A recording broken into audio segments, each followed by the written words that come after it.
Then the black screen can be seen from Red's point of view as he slowly awoke, groaning from being knocked out like a light. He was rather confused to see that he was in a large, darkened room filled with glowing cyan ice palm trees and decorative pink ice pineapples. Huh? He then found himself on top of a pink pool raft. He struggled to get off of it, but his hands and feet were stuck in some ice.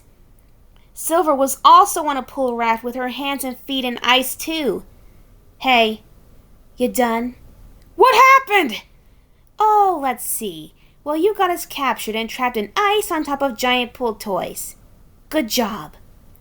I just thought that maybe if I could stop me. The lights turn on to reveal Zeta grinning smugly at them. Yeah, you two lovebirds just thought y'all could sail over here and stop me. Lovebirds? No way! Whoa, no. We're barely like friend birds.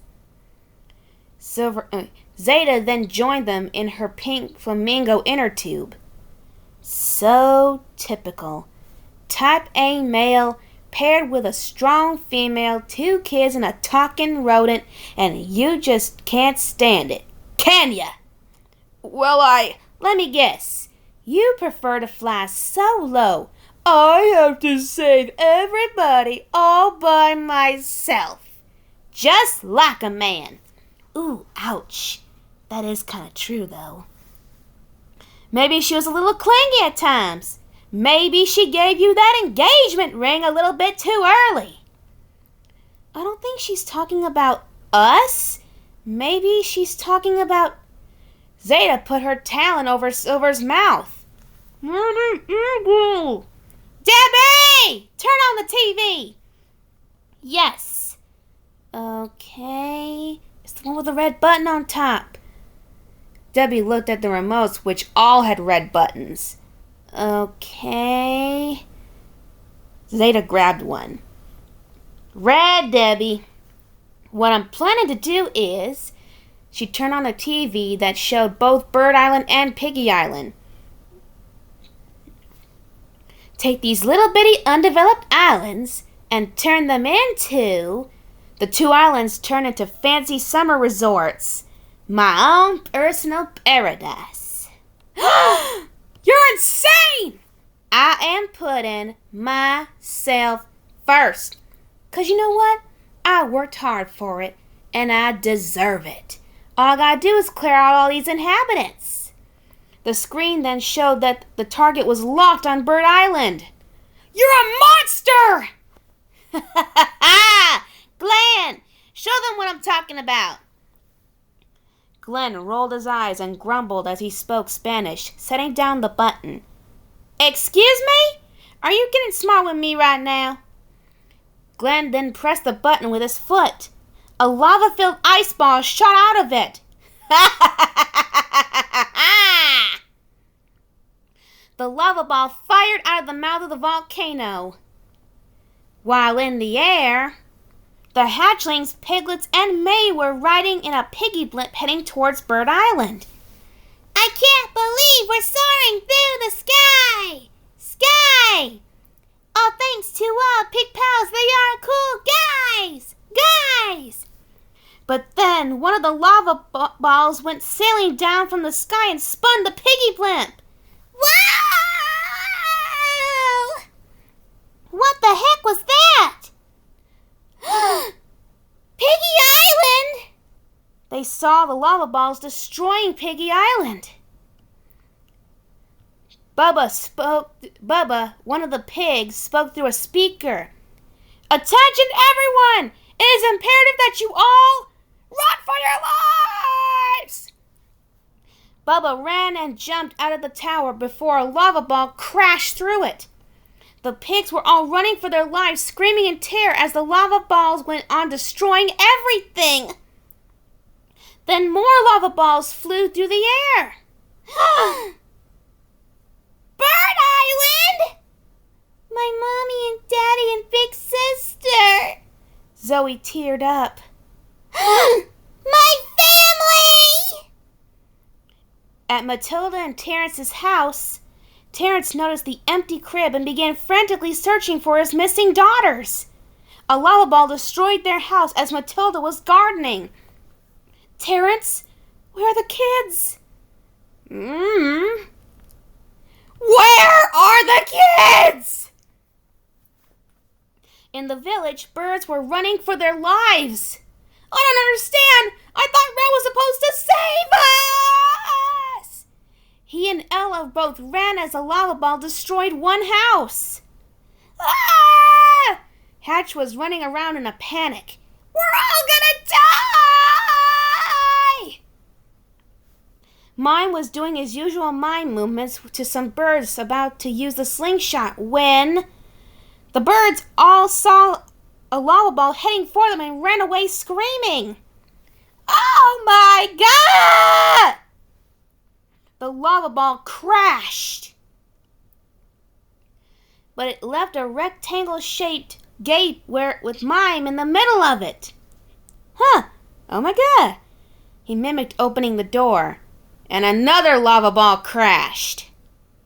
Meanwhile, "Oh, it actually worked! Yes, yes, yes! Those islands are filled with innocent birds and pigs, and even mice! You all had the chance to evacuate, but for some reason, you didn't!" Red gasped in horror as he remembered what he had told the residents of Bird Island. "So, you are 100% sure we shouldn't evacuate?" "I am sure. No one needs to evacuate. Everybody just stay calm." We then go back to Red as he realized that this was all his fault. "Sorry." "Not sorry. I'm truly not sorry." She flew down from the ice balcony. Debbie tried to follow her, but instead she fell. Whoa! Meanwhile, in the air shafts, Indigo and Fuchsia were following Marcus, who was sniffing around trying to pick up any sense of Red and Silver. Even though he was now half bird, the young mouse still had his strong sense of smell. But soon they came to a three-way fork in their path. The first tunnel went left, the second straight, and the third went right. "Wait! I think I smell them." "Really? Where are they, Marcus?"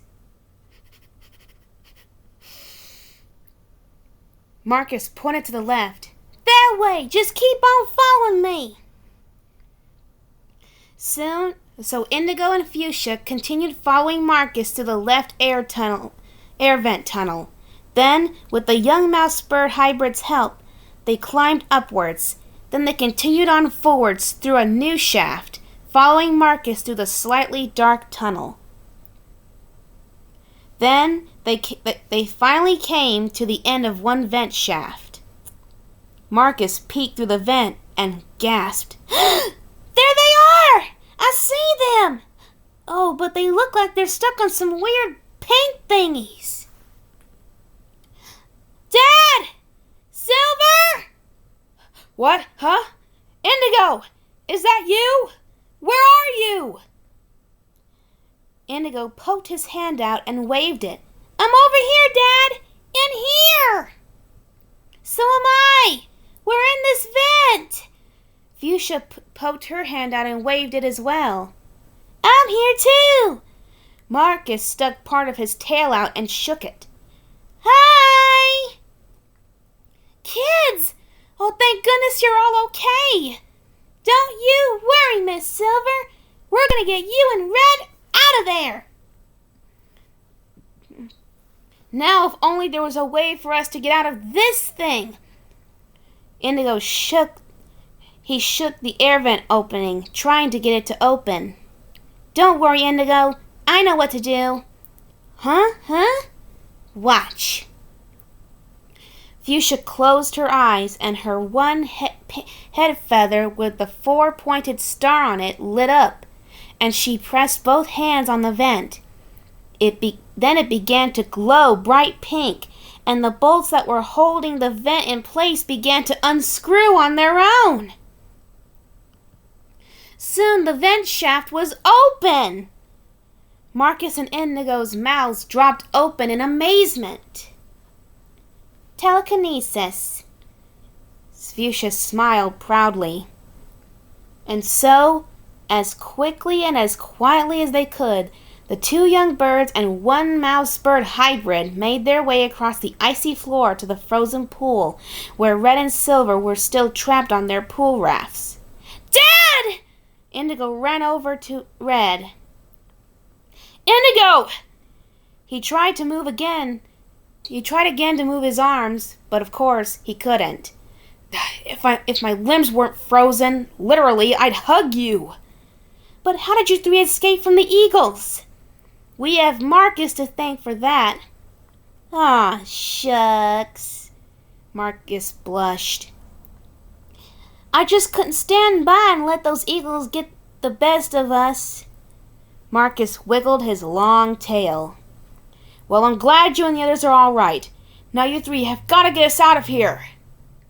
Don't worry, Dad. We're already on it. So the three kids did their best to try and free Red and Silver from their icy prison.